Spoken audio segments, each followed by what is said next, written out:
Did you know that early depictions of African empires on film were often controlled and created by European colonizers? This is the story of how African filmmakers fought back, reclaiming their history and shaping a new cinematic narrative. We're diving into the fascinating world of African empire cinematic, exploring how kingdoms like Mali, Songhai, Benin, Congo, Ethiopia, and Dahomey have been represented on screen, and the profound impact cinema has had on shaping public memory. Cinema arrived in Africa just a few years after its invention in 1895. During the colonial era, however, the vast majority of films were financed, directed, and distributed by Europeans and Americans. These films often presented Africans through an outsider's lens, as exotic, primitive, or merely ethnographic subjects.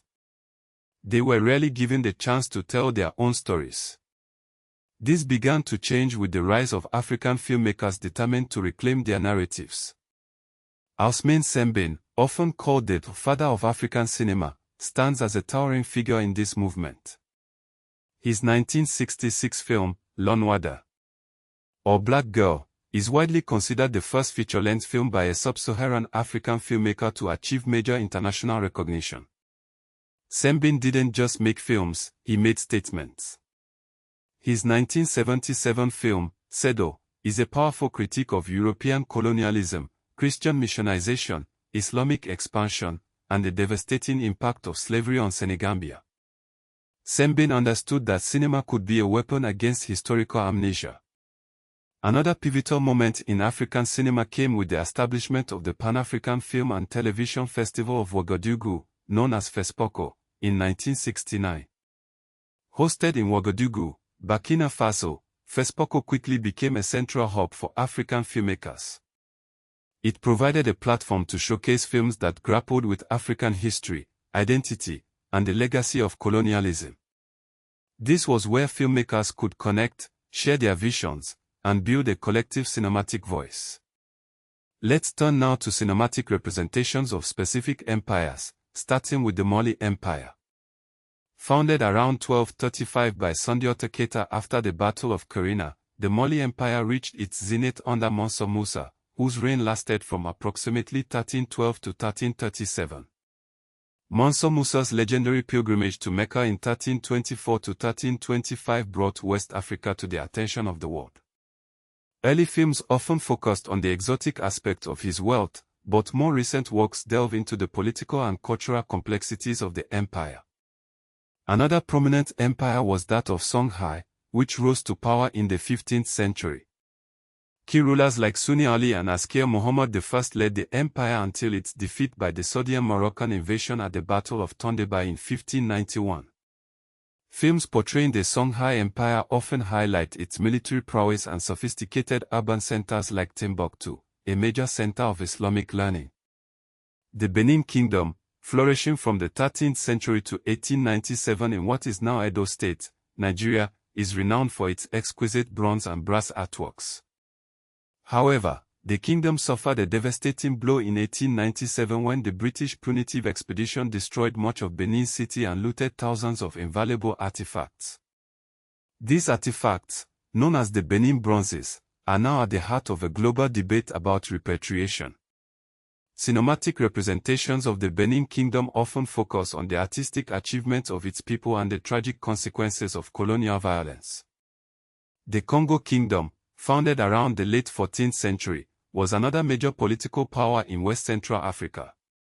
The Congo engaged in diplomatic relations with Portugal from the late 15th century onward, leading to significant cultural and religious exchanges.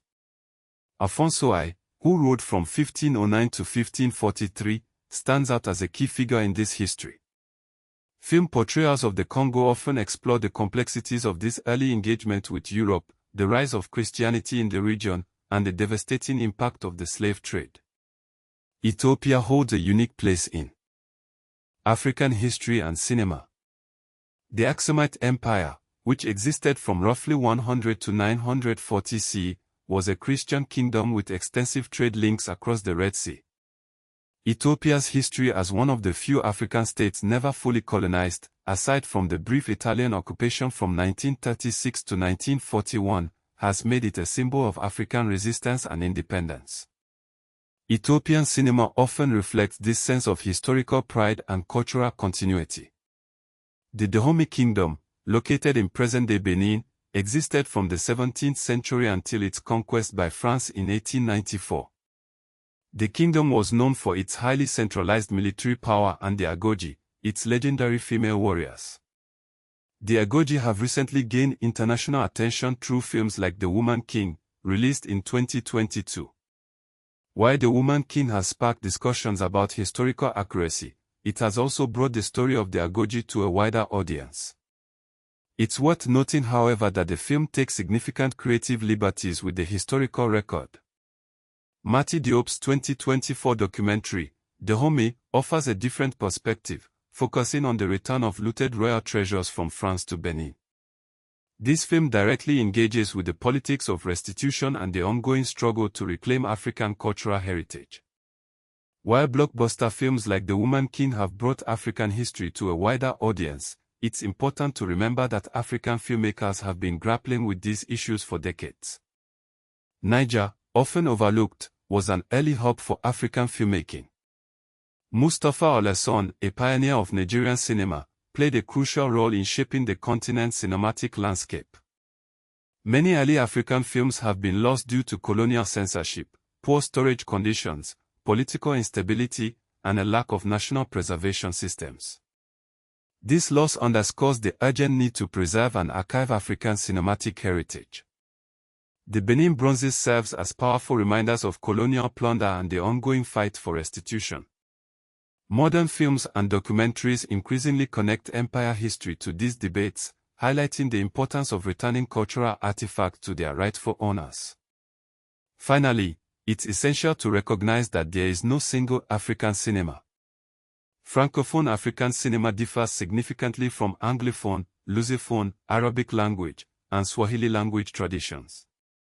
Historical films may employ a range of styles, from realist to allegorical, experimental, or hybrid documentary fiction. Before African-directed cinema, Africa's pre-colonial history on screen was primarily represented by outsiders. African filmmakers used film to challenge stereotypes, reclaim suppressed histories, and reframe empire as complex political entities rather than exotic spectacles. Films about African history often go beyond simple reconstruction. They ask fundamental questions about who defines civilization, whose archive counts, and how slavery, Islam, Christianity, and colonialism reshaped African societies. During and after decolonization, these films helped audiences imagine pre-colonial sovereignty, resistance to imperial conquest, and a shared Pan-African memory that transcends borders created by colonial powers.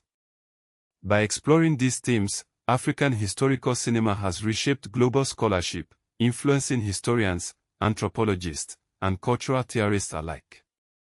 These films offer a powerful counter-narrative to colonial perspectives, reclaiming African voices and shaping a more nuanced understanding of the continent's rich and complex past.